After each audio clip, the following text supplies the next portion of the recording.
Welcome to the Abridged Presidential Histories with Kenny Ryan, episode 36A, an interview on LBJ and Vietnam with Mark Lawrence.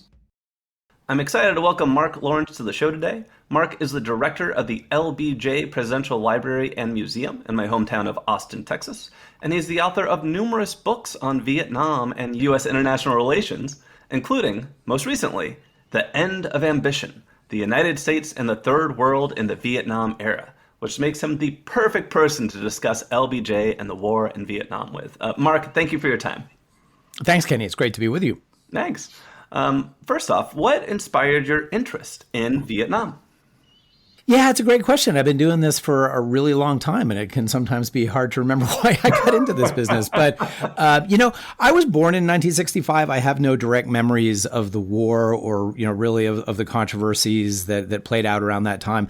But I think there was something about growing up in the immediate aftermath of Vietnam when, everybody was talking about how important this was, right? What a momentous experience this was for the nation, what a turning point in American history it was. And of course, a lot of those claims continued to get made, as I got into school and started to think about, where the United States was in the world. And of course, this was the sort of closing stages of the Cold War when international affairs seemed like, the most important thing someone like me could possibly study. So I think I just kind of absorbed, a sense that international relations were the thing I wanted to study, and this was an important subject, and that Vietnam was somehow at the very center of the American experience in the last half century. And, I remain very convinced of that. And it's really powered my career, I suppose, ever since, because I've approached Vietnam in different ways, but it's been usually at the heart of what I've been teaching about and writing about ever since. So American involvement in Vietnam, it seems to really kind of sneak up on the U.S. It's a slow burn from Truman to peak involvement under Nixon and LBJ. How does the United States really start to get pulled in there? Yeah, it's a great question. One I've spent a lot of time thinking about. My first work on Vietnam really had to do with those very early phases in the 1940s. And I think there are two more or less separate, related certainly, but separate calculations I think you have to factor in here to understand American motives in those early days when Americans were first becoming involved in Vietnam. One has to do with the conviction among American leaders in the closing stages of the Second World War and the early post-war period that the United States needed to be really active on the world scene. There was no corner of the world in that era that wasn't important to the United States. And this was a big departure in American history. But it's one of the many ways in which the Second World War is such a transformative experience for the United States. And above all, resuscitating a global capitalist economy in the aftermath of this enormous devastation of the Second World War was absolutely central to the way American leaders, not at first the American public necessarily, but certainly American leaders thought about what needed to happen after the fighting ended. And so Vietnam, a pretty obscure place that, as the cliche would go, not many Americans could have found on a map, is a place that suddenly mattered because it was a resource-producing area. It provided rice that kept people fed across South and Southeast Asia, which were pivotal to especially the European economies. And the European economies, in turn, were essential to the United States as Americans thought about how to reconstruct the world order. So Vietnam simply mattered in the way a lot of previously obscure places mattered to Americans. But then the second part of the answer is, of course, the Cold War. Mm-hmm. So as Americans started to worry about communism in the mid and certainly by the late 1940s, anywhere where there was an insurgency or, a fighting directed against Western interests was bound to draw American interests. And, the roots of the fighting in Vietnam were incredibly complicated, but it was certainly not incorrect to believe that insurgency against the French, who were the colonial masters of Vietnam, was in part driven by communist expansion. So that communist threat, that threat that the communists might take over all of Vietnam and gobble up all those resources that I mentioned a minute ago, became by the end of the 1940s a really, really important consideration for American leaders. Awesome. And so as that's happening, as Vietnam starts to simmer, the United States starts to get involved late 40s through the 50s. LBJ, he's a congressman and then a senator during that time. Do we know when Vietnam first really crosses his radar? When does he first become aware of the conflict in Vietnam? And what is his initial thought on it?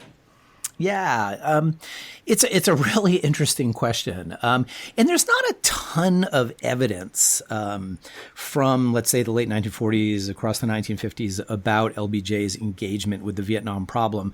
But I think that's maybe not so surprising. LBJ, in my mind at least, was kind of a conventional mainstream Cold Warrior. He wasn't someone who thought very critically or creatively about international affairs. He was very much in the mainstream of American angst about communist expansion, what that could mean for American interests. So he kind of went with the flow, I think, on Vietnam as American anxiety about what was happening there increased across the 40s and then across the 1950s.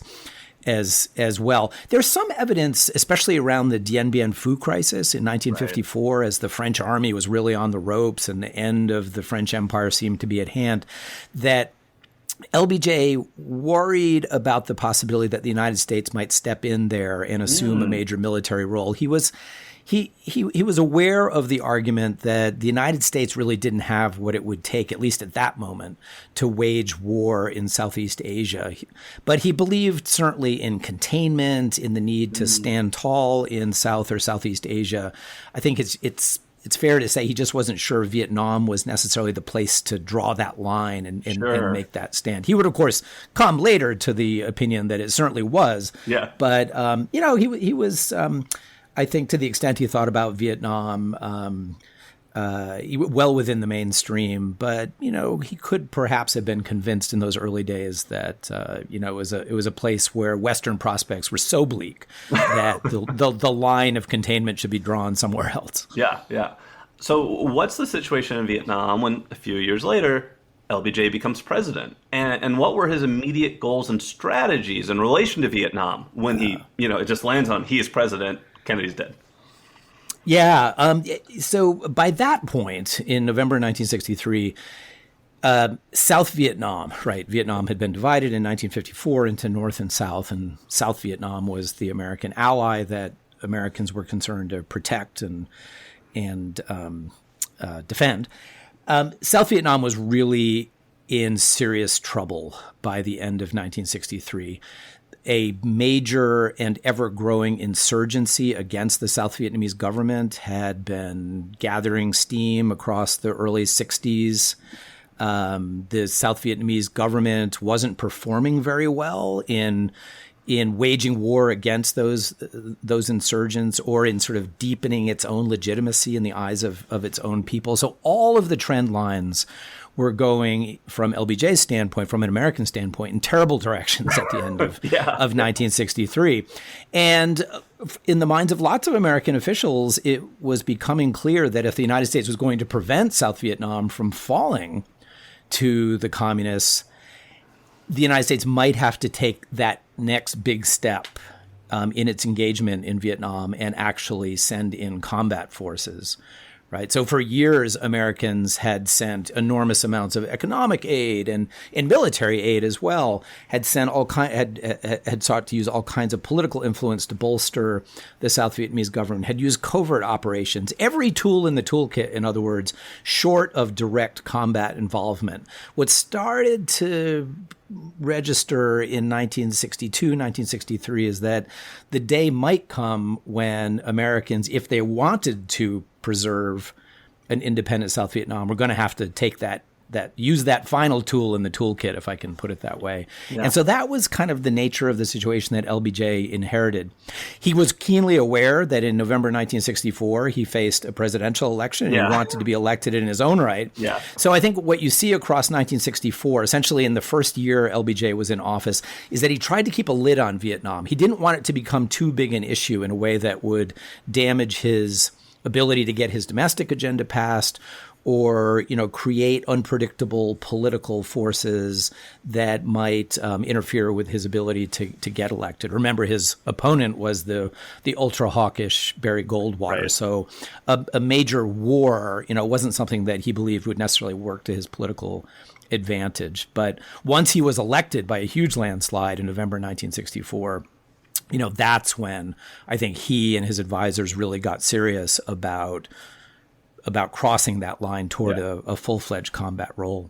I remember there's one point I've seen made that before Kennedy died, and the months before, he had ordered a drawdown in Vietnam. And there's a claim that LBJ stopped that drawdown when he became president. I'm curious what truth there is behind that. What was going on with that moment? Well, I don't. It's a great question, and one that I've spent a lot of time thinking about. I think that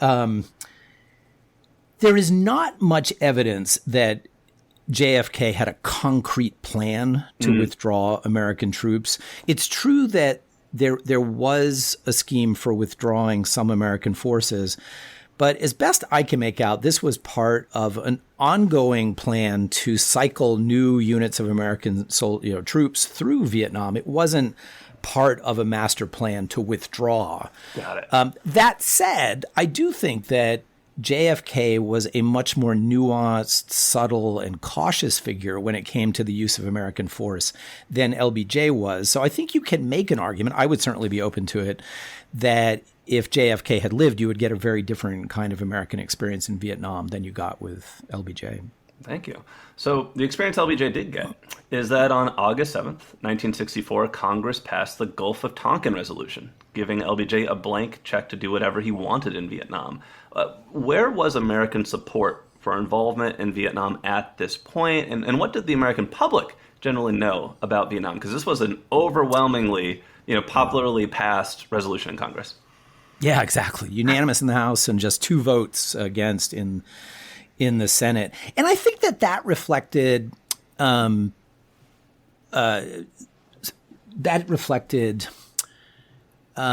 don't want to say enthusiasm. It reflected a standard Cold War assumption within the American public that the appropriate way to respond to any sort of communist attack on American assets was with force, right? Was with determination. So when LBJ launched the airstrikes against North Vietnam as part of that Gulf of Tonkin episode, it was very popular. I don't have the public opinion statistics at my fingertips here, but suffice it to say, it was very popular.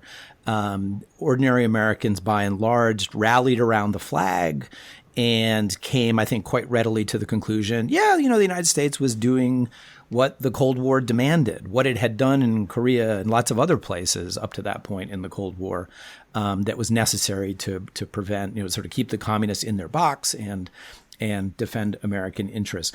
I do think, though, you can make a case, and obviously you can make this case particularly with the great benefit of hindsight, that American support for a bigger role in Vietnam, despite the outward show of support, was thin, was weak, was potentially wobbly if this conflict turned into a real quagmire. And some American leaders were keenly attuned to this. They warned that, look, you may think that, Americans are 100% behind a greater military role in Vietnam, but let's be careful because Americans, by and large, don't understand this enormously complicated place, what's going on politically. If this becomes a problem, if this drags on, that support might wither away relatively quickly. So it's not that idea that was there. That was part of the discussion. No less than LBJ's vice president, Hubert Humphrey,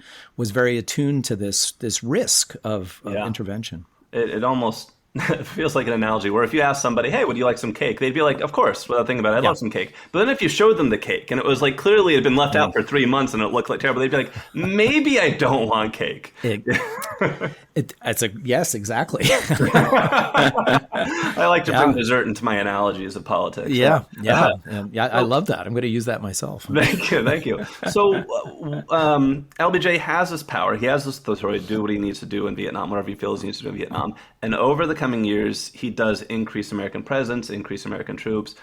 Tell me more, though. Like, what is his role in this? What is his role in and reasoning for the deepening American involvement in the war?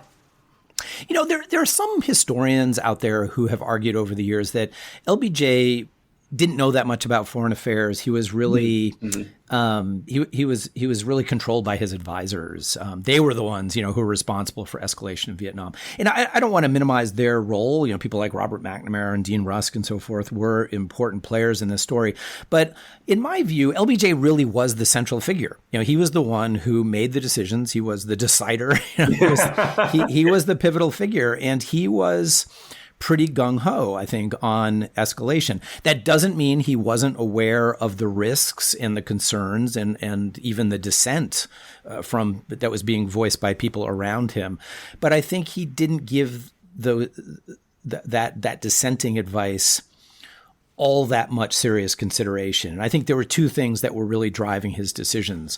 One is something I mentioned before. I think at heart, he was a relatively conventional Cold War thinker. Mm-hmm. He believed in his core about the necessity of containing communism, about the risks of the domino idea, right? If you didn't hold Vietnam, suddenly Laos and Cambodia and Thailand and Indonesia, and in the worst cases, India and Australia might fall to the communists. This was something that had been kind of in the air that LBJ had breathed across his entire political career.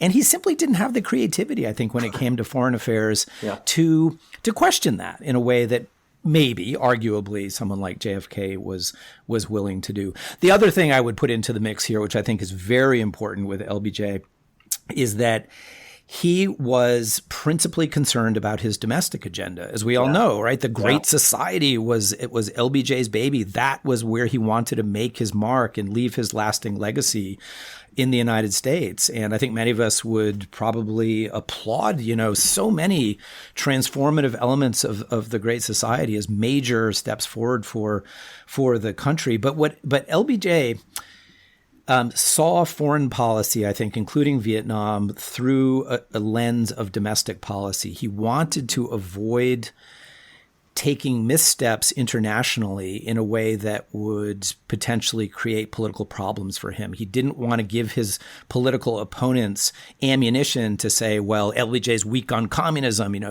He's an ineffective president. He's allowing the communists to make gains in places like Vietnam. He didn't want that. He didn't want to lose, of course, and suffer the consequences that might come with an actual defeat. But he also just didn't want this to be a big subject of discussion because he wanted to keep the American public and really Congress above all focused on Medicare, Medicaid, and civil rights and the immigration bill and the war on poverty and all those other domestic programs that really, really mattered to him. So fighting in Vietnam, doing, in other words, what was necessary to avoid defeat in Vietnam was central to his domestic agenda in a way that, can be easy to miss if you silo, as I think we tend to do, foreign policy and domestic policy as totally separate realms. Let's remember LBJ was dealing with these things in a really intermingled way all the time. And to him, they were closely related.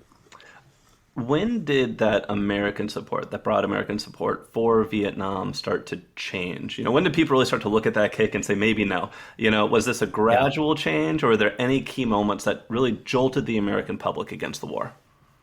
It really was gradual. That's certainly the way I would describe it. I think there's been this tendency over the years to try to find, sort of the key turning points that soured Americans on the war. And I don't want to say that there weren't important moments. I think the hearings that the chairman of the Senate Foreign Relations Committee, J. William Fulbright, held in 1966, for example, were an important moment in alerting Americans to the problems in Vietnam.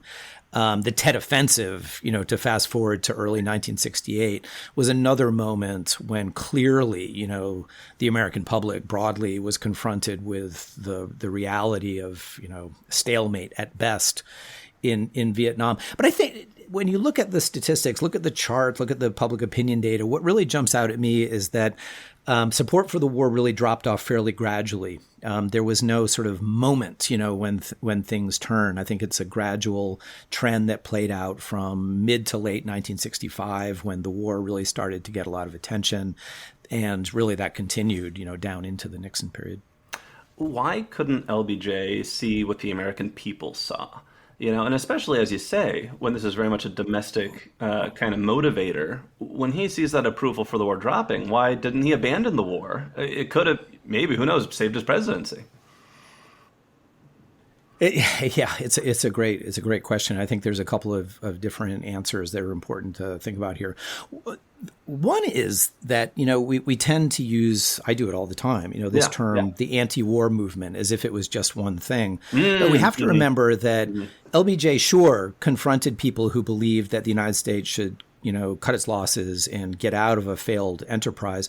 But there were also plenty of people who broadly were, quote unquote, anti-war, who believed that the United States wasn't doing enough in Vietnam. And, if the United States was going to be serious about this war, it should do more. It should use more force.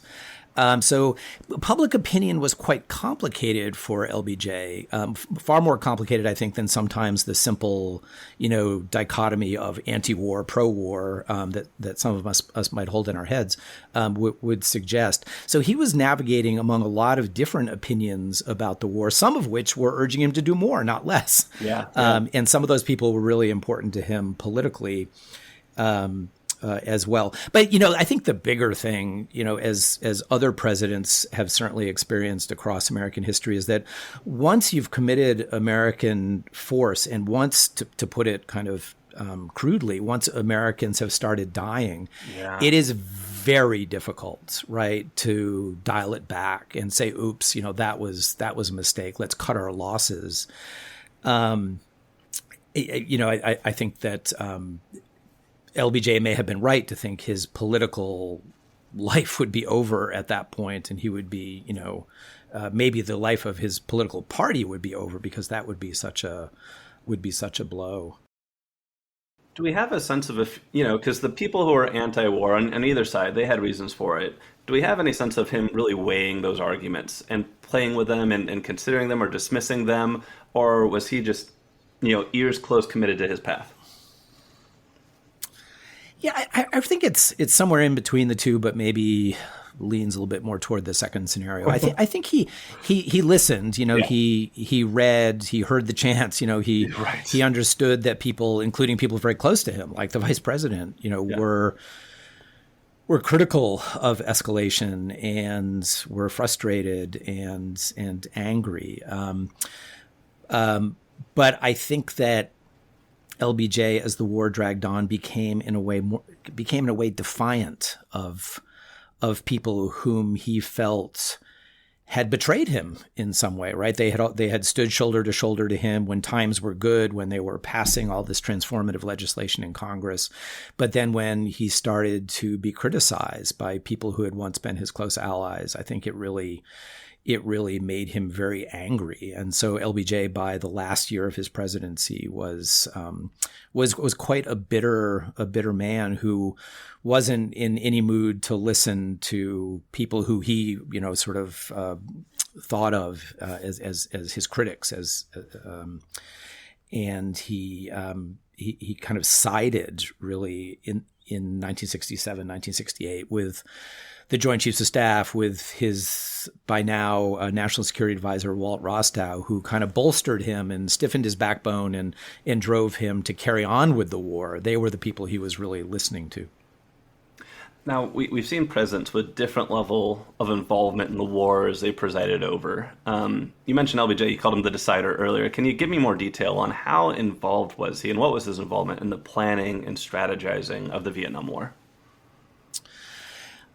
He was pretty deeply involved. I do, though, think that it was nothing extraordinary in the annals of America, of presidential involvement in the conduct of America's wars. There is this idea, I think, that has been pushed over the years that LBJ was a kind of micromanager. He famously sat around over lunch with 2 or 3 advisors and chose bombing targets. And some of that's been exaggerated. Sure, that happened, but I'm not really sure that's so different from the way other presidents behaved in connection with other wars. Abraham Lincoln was pretty down in the details about the Civil War, and and I would say George W. Bush, maybe we'll learn more in the years to come, was pretty involved, in some of the day by day details, decision making about Iraq. As well. So I think LBJ has come in for a lot of criticism because people have naturally wanted to understand why things went wrong in Vietnam. But, I don't know that it was particularly outside the norm. Cool. You were talking earlier about the Great Society, and I'd love to hit more on that. There's this great LBJ quote that I think it even kind of ties to the topic of your latest book I mentioned earlier. The quote goes, "If I left the woman I really love, the Great Society, to get involved in that bitch of a war on the other side of the world, then I would lose everything at home. But if I left that war and let the communists take over South Vietnam, then I would be a coward and my nation would be an appeaser, and we would find it both impossible to accomplish anything for anybody anywhere on the entire globe." I'm curious what you make of that quote. And then also, what impact did the Vietnam War have on LBJ's Great Society and his international aspirations beyond Vietnam? Yeah, it's such a memorable quote, it certainly points to something I think that's very real, which is that LBJ was in a bind. He had these transformative ambitions in the domestic arena. And yet he could not escape the Cold War. He really wanted to diffuse the Cold War and keep, not necessarily to end the Cold War, but to lower tensions so that he could focus on his domestic priorities. And Vietnam refused to let him do that. So it had to have been enormously frustrating for him to be sucked back in, to a conflict that he so desperately wanted to avoid. I think this quote captures something very real about his calculations. I think, as I mentioned before, he believed that he had to fight in Vietnam in order to preserve his political viability and the viability of his domestic agenda. A defeat in Vietnam, he worried, would empower his adversaries in a way that would make it very difficult for him to do much in the domestic arena. Where I think this quote is maybe problematic, where I think it could be, it's misleading and maybe, we should really question LBJ's understanding of his own behavior, is in his sense that he would absolutely, without question, have faced a massive public backlash if he had agreed to some sort of face-saving fig leaf kind of settlement in Vietnam in an effort to avoid a major war there. I think let's face it, he had risen to political prominence during the McCarthy period. He had internalized the risks to a politician's career of being seen as soft on communism. Yeah. But I would say, and I think there's some evidence here to support me, that by the mid and late 1960s, the public debate around communism had changed to some extent, not night and day, but to some extent. And LBJ's fears of being brutally beaten up on by the right wing, by his political adversaries, if he failed to stand tall in Vietnam, were, I think, exaggerated. There may have been more of an opportunity for him than he was willing to realize to find some sort of face-saving fig leaf sort of solution that would have provided an off-ramp for the United States. Now, very likely that would have resulted over time in a sort of communist-dominated coalition in Vietnam or something like that. But that many people around LBJ believed that was a price worth paying. Nobody welcomed that outcome, but many people believed that it was better than a big war, the outcome of which was hard to predict. Whenever anyone talks about LBJ and foreign policy, it's hard to talk about anything other than Vietnam. It's just so big. It's just so there. What are some of the other ambitions he had? I mean, let's go right to your book, the end of ambition, the United States in the Third World in the Vietnam era. What were some of LBJ's other ambitions, and what did the war in Vietnam do to those ambitions? Yeah, well, I love that question. Yes. Well, part of the story here is what I've already been rambling on about, which is his domestic ambitions. Right. I think as presidents go, he's got to be like top 3 in terms of just how ambitious he was for remaking American society. But he also had a lot of ambitions in the international arena. This was a president who wanted to wage a war on poverty at home, but he also had ambitions to use American aid, right, to promote development, to fight disease, internationally as well. Here, there was a lot of continuity, I think, with the JFK administration. So let's remember it was the Kennedy administration who established the Peace Corps and who really, ramped up American foreign aid and saw aid as a principal lever of American influence in the world. I think LBJ was, by and large, in the early parts of administration, on board with that approach. He believed that he could wage a war on poverty both at home and internationally. There wasn't a clear line between the two. But when circumstances forced him to prioritize, of course, he prioritized the domestic over the foreign. And I think what you see, and really what I'm getting at with the title of my book, is a dramatic retreat from that international ambition as Vietnam consumed, his administration, and he became more pessimistic about what he could accomplish domestically as well. I think by 66, 67, 68, a lot of that ambition, particularly in the international realm, had faded away, and LBJ was trying his best to kind of hold on to whatever he could salvage from the earlier successes of his presidency.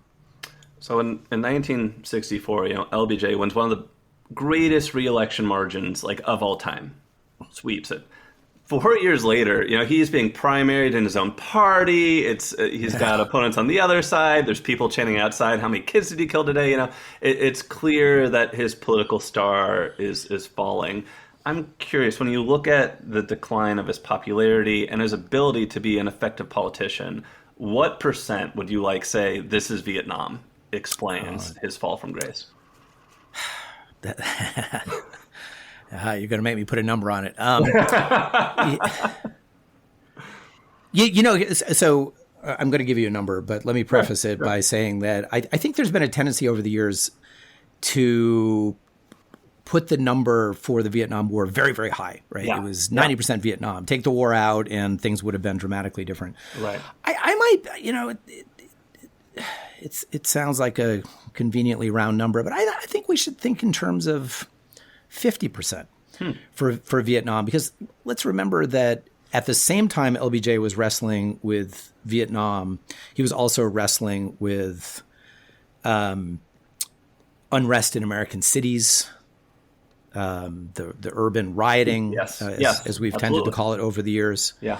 The backlash against the civil rights legislation of 64 and 65. Yeah. So the domestic context within which LBJ was trying to make policy was changing incredibly rapidly. I mean, those 5 years between 1964 and 1969, let's say, have to be among the most remarkable 5-year stretches in all of American history in terms of the rapidity of social change.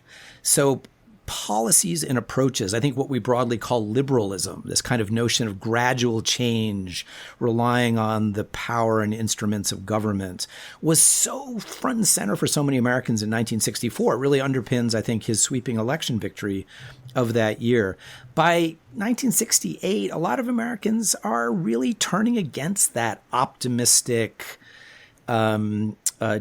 sense that you could solve problems by the right mix of expertise and resources and the right uses of governmental authority. In part because of Vietnam, a lot of people looked around and said, well, if this is the best that government can do, maybe government is not such a great place, to place our bets. But there's an important domestic part to this as well. For a lot of Americans, the achievements of the Great Society started to look a little different by 1967, 1968. For many white Americans, this story is pretty well known. A new mood of pessimism and conservatism, the backlash, as it's sometimes been called, set in. And among African Americans and other groups that had been the assumed beneficiaries of many Great Society programs, there was also a kind of sense of disappointment and frustration because those programs, it turned out, didn't solve all the problems that needed to be solved. I mean, it's one of the great ironies that it's after the Civil Rights Act and the Voting Rights Act that you get this explosion of discontent. And I think if we sit back and think about it, it makes good sense that as expectations rise, that the potential for upheaval becomes greater. But LBJ experienced this as a kind of puzzling and really horrible setback, given his sense of himself as trying to achieve all these great things. But it's one of the cliches of the late 1960s that American society was kind of fragmenting increasingly in these years. And I think that's not a bad way to think about it. Conservatism was rising at the same time that radical movements were just demanding more quickly.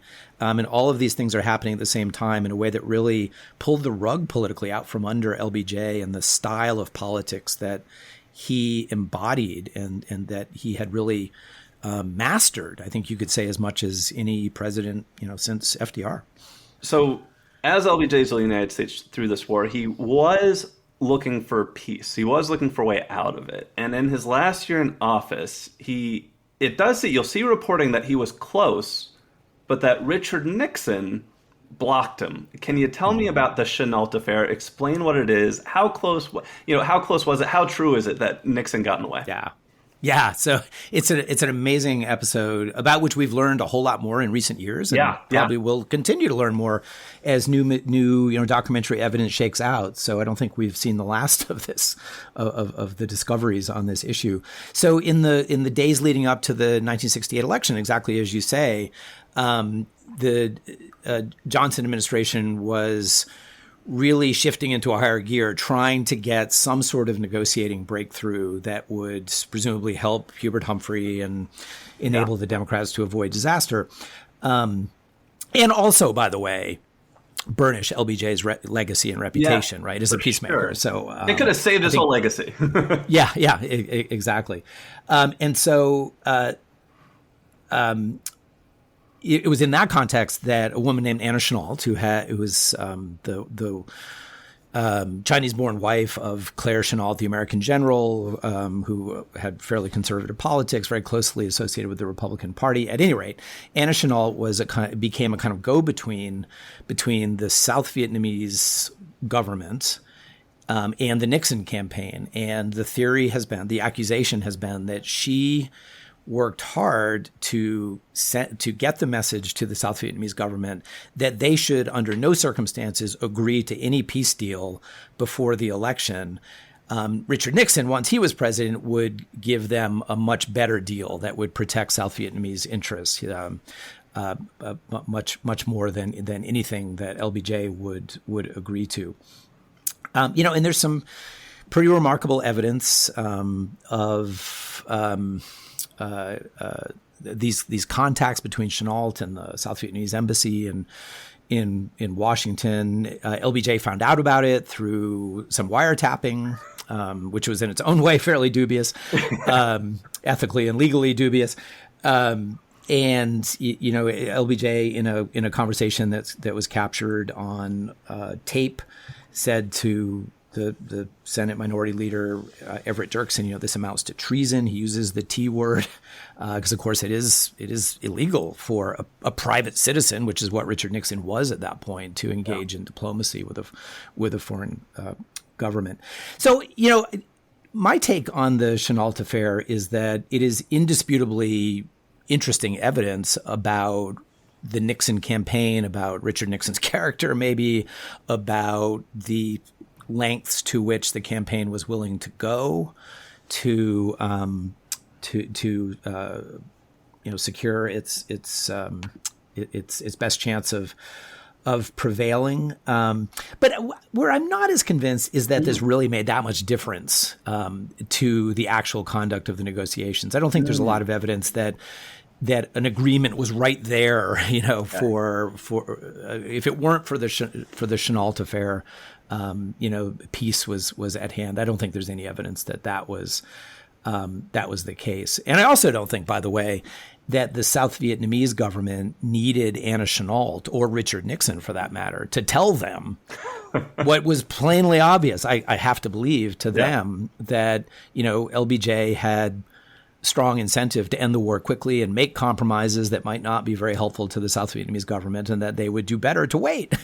They were pretty savvy people who'd been defending their own interests for a really long time by that point. So I don't think they needed that kind of instruction. Yeah, the great irony is 4 years later, very similar peace deal from Richard Nixon. So LBJ, he leaves office January 1969. He lives another 4 years to January 1973. United States would withdraw from Vietnam or kind of end the war, a couple months later, March 73. So he watches the entire Nixon presidency, escalations, drawdowns, everything. Do we have any sense of what he thought of how Nixon handled the Vietnam War? Not a lot, to be honest. I think he didn't. I think very deliberately he didn't say much. Yeah. And I think there are different ways probably to interpret that silence. One way might be just to say, well, he was a bitter and frustrated individual who just didn't want to draw more attention to himself or make life more difficult for President Nixon and others who are trying to cope with this problem. Others might say, especially in the early parts of the Nixon administration, that LBJ actually believed that Nixon was by and large pursuing the same policy that he had been in the last parts of his presidency, and wanted to kind of give Nixon a chance to implement those policies in hopes of salvaging some kind of victory out of the war. But unfortunately, it's a little hard to say because he simply kind of kept his mouth shut on Vietnam. What's the legacy of LBJ's handling of the war in Vietnam?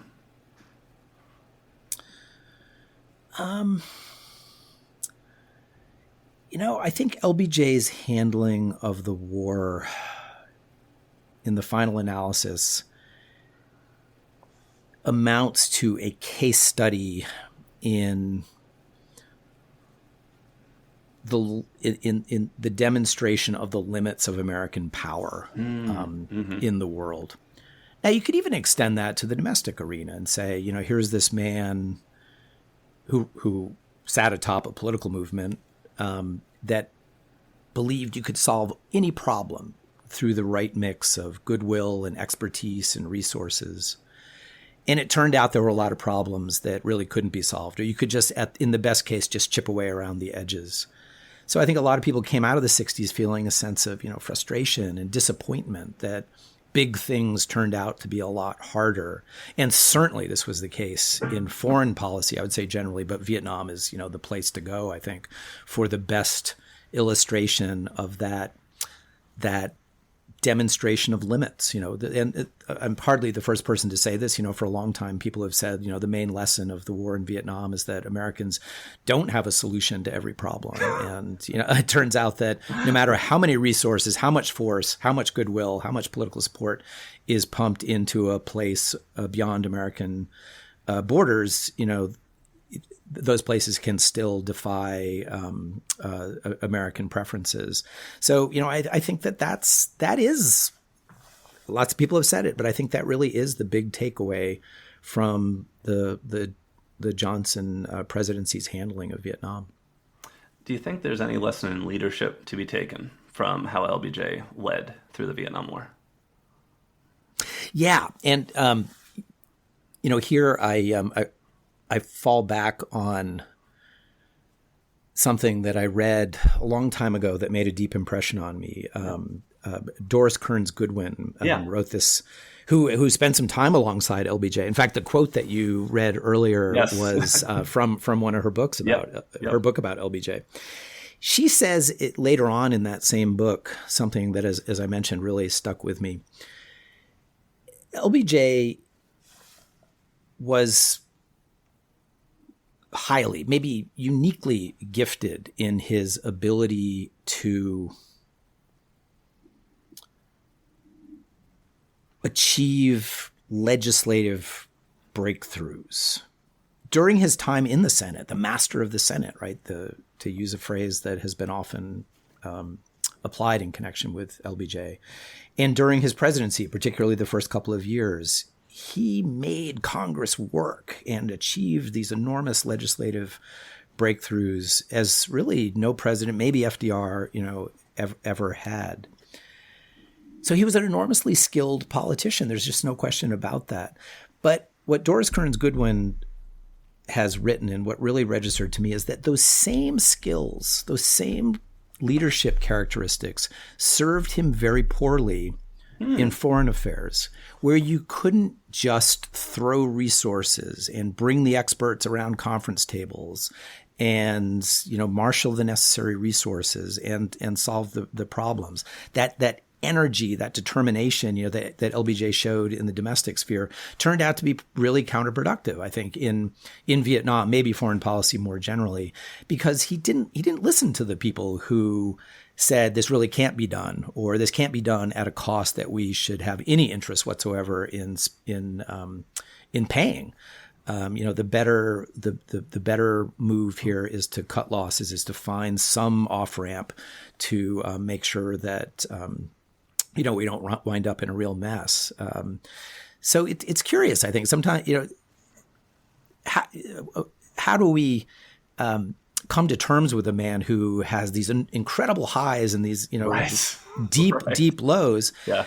One way to do that is to make a claim that, okay, LBJ really knew what he was doing in domestic affairs and really didn't care that much or wasn't very good at foreign affairs. But another way to do it, the way Doris Kearns Goodwin does it, is to say, no, it was actually the same outlook, the same skills, the same political impulses that drove him in both spaces. But it turns out what's effective maybe in the domestic arena in the halls of Congress is not so great when it comes to waging a war or trying to understand a foreign society. It kind of feels like you never know what international situation you'll get as president. And he got the one that he was just worse made for. But it would have been so fascinating if instead he had been the president when, the United States was meeting with Mao, or when Gorbachev was wanting to talk to the United States. Like, that would have been a fascinating, how would LBJ be able to use his individual power persuasion if he actually got to meet one of these foreign leaders and work with them? So, yeah, that's very true. He was really, to the extent he was successful in diplomacy, it was exactly what you're just mentioning, where he really excelled. Those conversations across a conference table, that was his milieu, I think. In Vietnam, he famously on one occasion said, if only I could get Ho Chi Minh across the conference table. Right. But, exactly. To anyone who's read more than, a book or two about Vietnam, you recognize how silly, that kind of approach was. He imagined dealing with the Vietnamese like dealing with Richard Russell or Hubert Humphrey or Walter Reuther, right? Everything could be bargained. Everything could be bargained. Everybody had their price, or everybody had their pressure points, that could be used to influence them toward a compromise. If you've enjoyed this interview with Mark and want to learn more about LBJ, I highly encourage you to check out the LBJ Presidential Library and Museum in Austin, Texas. It is a fantastic library. They have an animatronic LBJ who tells jokes and a lot of other fantastic exhibits. If you want to learn more about Vietnam, Mark has a number of books out there, including The End of Ambition, The United States and the Third World in the Vietnam Era, Assuming the Burden, Europe and the American Commitment to War in Vietnam, and The Vietnam War, A Concise International History. The LBJ Library and Foundation also hosts a podcast called The Bark Off, which is another podcast on presidential history. So if you like this show, you'll probably like that one. Thank you for your time, Mark. Thanks so much, Kenny. I really enjoyed it.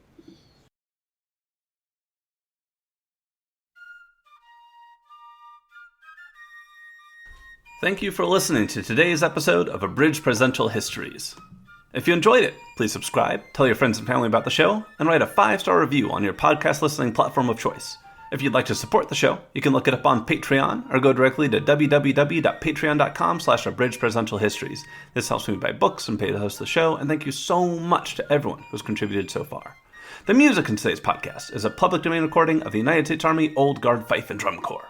In our next episode, we will take a deeper dive on LBJ's Great Society, its inspiration, the battles behind it, and its lasting impact today. That's coming up next time on Abridged Presidential Histories.